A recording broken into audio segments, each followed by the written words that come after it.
Digital IDs would lead to sensitive records spanning medical work, travel and biometric data about every one of us at the fingertips of the authorities and state bureaucrats. I don't know how you feel in Australia at the moment, but my hunch is that you're not feeling like you want to hand over more authority control and private data to the state that in collusion with private business interests can be used against you to impede upon your freedoms and maximise the profit that can be extracted from you and the amount of control that can be exerted over you. I don't know. I mean, I've never thought I was a mind reader, but I feel that that's what you might feel. Let me know in the comments. If you're not convinced yet, why not have a look at some propaganda?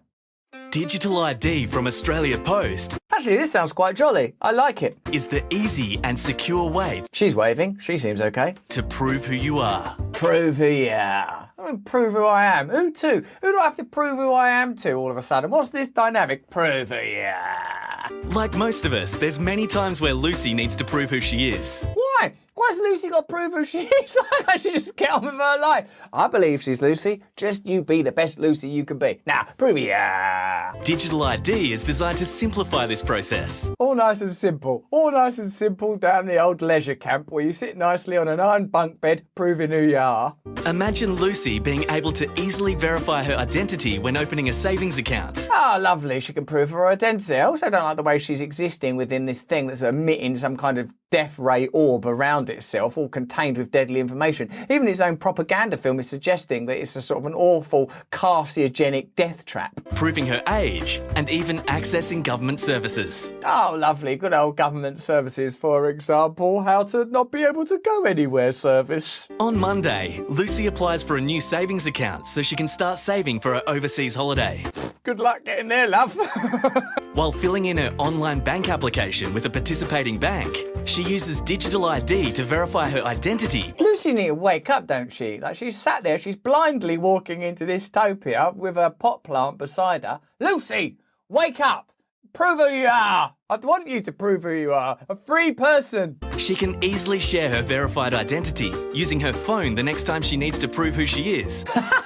She's got this life of just proving who she is all the time. Very insecure existence. Wherever digital ID is accepted, there's no longer the need for her to constantly re-enter and verify information. Oh, constantly re-entering and verifying information. It's better if I just split my skull open and show myself to the government, and I don't have to worry about all this tippity-tappity old fingers. So she can get on with the things she enjoys doing. Moronically watering plants. Ah, good, I can just water the plants in my cell. When providing personal details in the past, Lucy has been asked to share more information than necessary. Digital ID lets her share only the information required, With an authoritarian government body. with the peace of mind that her identity is protected. What level of intelligence would you be at if you watched this and went, oh, that's good. I see that Lucy's personal circumstances are greatly enhanced by this invasive technology that demands Lucy yield her personal sovereignty to the techno-corporate state. Where would you be on the scale? What the kind of head injury is that? Verify your way